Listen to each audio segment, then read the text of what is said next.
We all have them. The friend who complains about everything, the family member who's constantly predicting doom, the coworker who has problems for every solution, and the date who spends 2 hours talking about their crazy ex. Negative people exist all around us all the time. And the goal is not to become immune to them. The goal is to learn how to stay so connected to yourself when you're around them. Welcome to the Love Siren Podcast, your weekly dose of enchantment for the modern romantic. I'm Dahlia, your queer, poly, feminist witch, guiding you into your most magnetic, irresistible siren self. If you're craving ocean deep love, delicious confidence, and results that last, you've just unlocked the right portal. Thank you so much for being here. Let's get into it. I am fairly certain that I've mentioned this before, but one of my biggest gripes with the love and light community is this utter delusion that you can just cut all negative people out of your life. And it's just not reality and it's not helpful. I do think that doing an audit of all of the people in your life is incredibly helpful. It's important to see who the people who drain you are and see if you can either limit your interactions with them or balance it with people that really nourish you. But to assume you'll never experience negative people again, like, oh my God, my love, I'm so sorry to tell you this, but that's never going to happen. And unfortunately, it's also the price of community. I actually really hate the self-help phrase of you don't owe anybody anything. Because yes, you do. The barista who makes your daily coffee, of course you owe them a thank you and maybe leaving a nice tip, or even maybe asking them about a genuine how is your day. The people who pick up your trash weekly are doing you the biggest favor. You would be living in absolute filth if it wasn't for them. So, yeah, you owe people kindness. You just do. It's part of building a world that is one that you want to live in. Now, if someone is mean to you, you don't need to take that. You don't need to over explain your no's. And that part I totally agree with. But this idea that you don't owe anybody anything, no, that's not how society works. But anyway, what I'm trying to say is I don't think that protecting your peace means living in a bubble. I think it means learning how to keep your own nervous system and spirit intact while somebody else is spiraling right next to you. I think we've all probably heard of the term toxic positivity. It is the forced suppression of negative emotions in favor of relentless, unrealistic optimism. But I also want to talk about toxic negativity, which is the persistent cycle of pessimism, excessive complaining, and criticism. And I bring this up because I want to be very clear that not all negativity is toxic. There's a very important distinction between this, and sometimes people are grieving or they're burnt out or depressed. Maybe they're processing something that they just need to kind of get off of their chest. And all of that stuff is very human and very important to take into consideration as you're talking to somebody. The issue that I'm talking about is more about chronic negativity. So when every conversation becomes a complaint, they reject every solution you might give them. Everything is somebody else's fault. Good news somehow becomes bad news. And they can leave you feeling so emotionally exhausted after every interaction. So I want to be very clear that you are not responsible for regulating somebody else's emotions, no matter how much your emotionally immature parent might have made you think otherwise.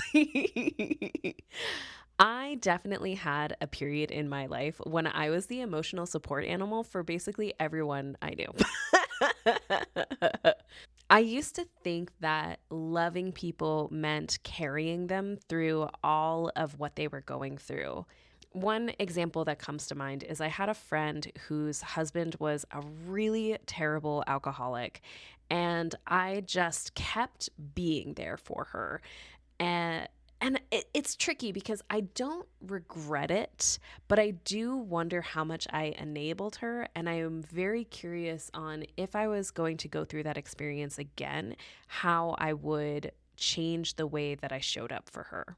One lesson that has been really critical for me is that you can love somebody without being their therapist. And it's also been really interesting as I start this business because I've had people come to me for love advice. And it comes so naturally to me, which is part of the reason why I started this business. And it's kind of hard for me to navigate now. Like, how much do I put behind a paywall versus how much do I support the people around me? For the most part, I have been able to really distinguish who is actually asking for love and support and who is just kind of like, oh, I have this situation. Who do I know who could help me with this situation? Ah, Dahlia, the love witch, of course. I have a different podcast episode about how I protect my peace that I would recommend revisiting if this is something that you are interested in some other thoughts around this subject. But specifically for dealing with negative people, here are some of the strategies that I do. One of the first things I do is I check my own nervous system first. And so before asking, how do I help this person? I ask, am I grounded? How are my basic needs? So when I say that, I mean, am I hungry? Am I already feeling overwhelmed? And do I even have capacity today? If I don't have a resounding positive answer to all of those questions, then I just don't answer the phone.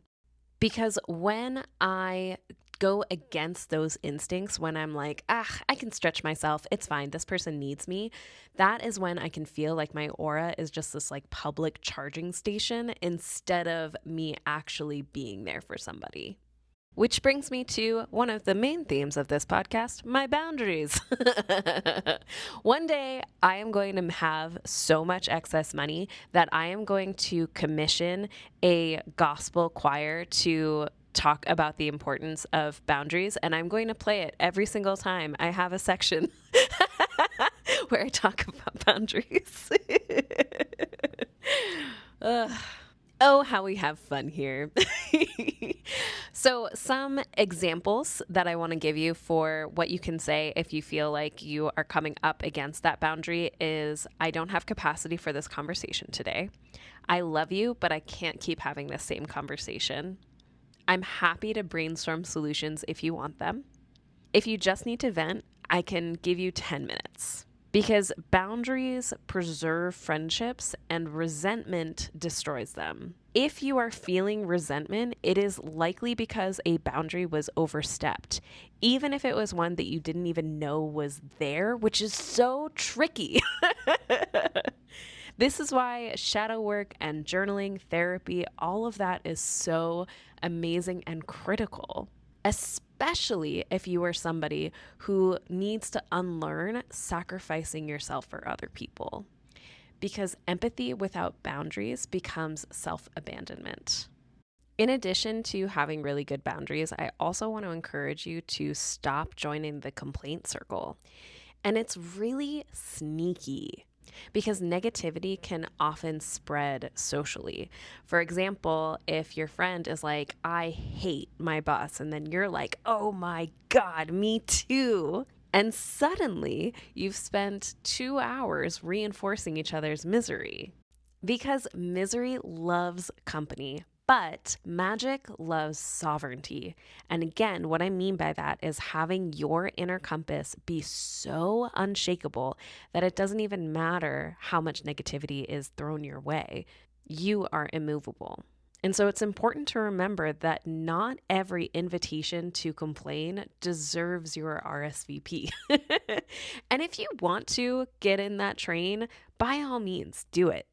Humans have bonded this way for eons. It makes sense that we do it. But if you are somebody that needs to interrupt the cycle, then what I recommend you do is to validate and then get curious. So validate where they're coming from and be like, I can totally see how that would make you feel XYZ. But then get curious and be like, okay, so what do you want to do next? This releases you from needing to do anything and instead just kind of asks them what they want to do. If they're like, ugh, I don't want to do anything, I'm just going to deal, then like, great, let them deal. You don't have to do anything. And you don't have to use your precious creative energy to help solve their problems that they're clearly not interested in solving. Because this can be another sneaky thing, which is that helping people with their problems can be incredibly stimulating and fulfilling, but you have to reserve that creative energy for yourself and your own problems. It can be tricky because I genuinely believe that the human creativity is boundless and endless. But what is endless is the amount of energy that you're willing to put in with your projects. And so, if you are spending all of that energy on other people, then you don't have enough energy to spend it on yourself. And that's not fair. That's not fair to your own creative projects. That's you being neglectful to your babies. You don't want to be neglectful to your babies. Okay, moving on. I want you to stop mistaking chaos for intimacy. And I spoke just now about how we have for eons been trauma bonding with each other as a way to cultivate friendships and community. And it's really interesting because gossip is seen as a sin in the Bible. But what's so interesting to me about that is oftentimes gossip helps keep us safe, especially if you are in a marginalized community. It is a way to kind of suss out who the people who are being very dangerous and being very predatory in our communities can be. So, of course, the people in charge would want us to not gossip, right? And so then it becomes, at what point is it no longer a feminist thing to do? And at what point does it become a very low vibe activity that you're doing with your friends? And unfortunately, I don't think I actually have an answer. I think it really depends on the situation.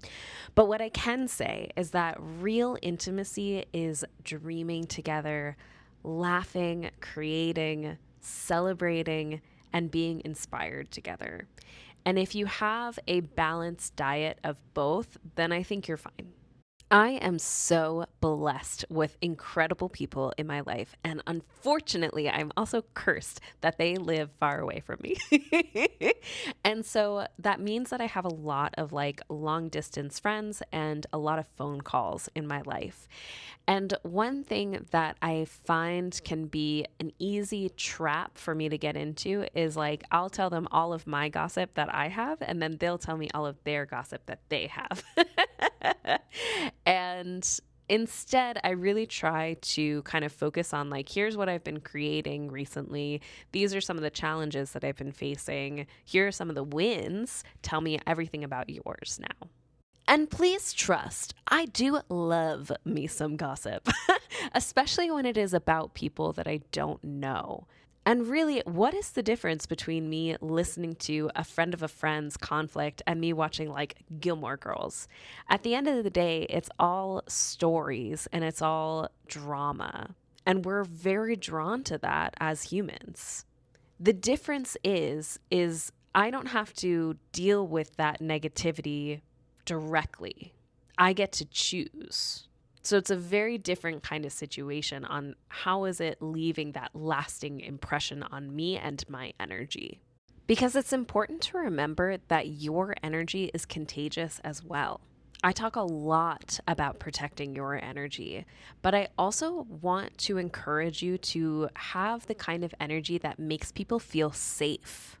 I personally want people to leave having conversations with me feeling lighter and inspired and hopeful and empowered. That is something that I really try hard to do with this podcast and with every conversation I have in my life. You are the emotional climate control that you wish existed in the world. And you're allowed to end a conversation before it ends your mood. Because a lot of times people don't actually want solutions, because solutions often means work and it means change, and change can be really scary. I have so much sympathy and empathy for people that do not want to change. I was forced to change after my Saturn return, spiritual awakening, turning 30, blah, blah, blah. And I got to this point where I was just like, it is becoming painful for me not to become this person. And I was so lonely. I was so lonely. I wouldn't trade it for the world. I love my life right now, but it also meant losing so much. They really mean it when they say that your new life is going to cost you your old life. And I really don't blame people for not wanting to go through that process. I think about the alternate version of me that decided to stay in my 10-year relationship and where they would be now. I love my life, and I love that my inner compass is so strong that absolutely nothing can derail me. And sometimes that can mean that I have to end conversations early, which can lead to not feeling connected to that person. And so again, it can kind of reenact that feeling of loneliness. But I always remember that protecting my peace is never selfish, and it is how I keep my magic alive. I don't become a kinder person by absorbing everyone else's pain around me. I become a kinder person by staying connected to my own joy long enough that I can share it with other people. So I have a few strategies. One is when I do my daily shower, I imagine everybody's energy around me just clearing right off my body. And I imagine it going down the drain. And then I also do some threshold magic. So as I am getting out of the bathtub, I will say, I am reclaiming all of my energy back to myself. I am leaving this shower fully renewed, fully cleansed, fully protected. And then I imagine myself wearing this like energetic raincoat, right? And so people's misery will rain all over me, but it doesn't soak into my skin. I imagine that my aura just kind of has this like healthy waterproof boundary. Part of how I was able to get here was through EMDR therapy, where if somebody said something that's like just a little bit too triggering and I feel that immediate like stress response, I find that after doing EMDR, I have just like a couple extra seconds to breathe and kind of bring in my tools to remind me where I am. And really, that's the secret. It's not to never get triggered ever again, because that's impossible. You are always going to get triggered. So the goal is not to never experience these emotions ever again. The goal is to have enough breathing room in between when the trigger happens and when you feel activated to interrupt that cycle, to choose a different path than you might have before. In very classic Love Siren fashion, I do have some journal prompts for you. So if you are driving, these are always going to be listed in the description for you. They are: where do I confuse compassion with responsibility?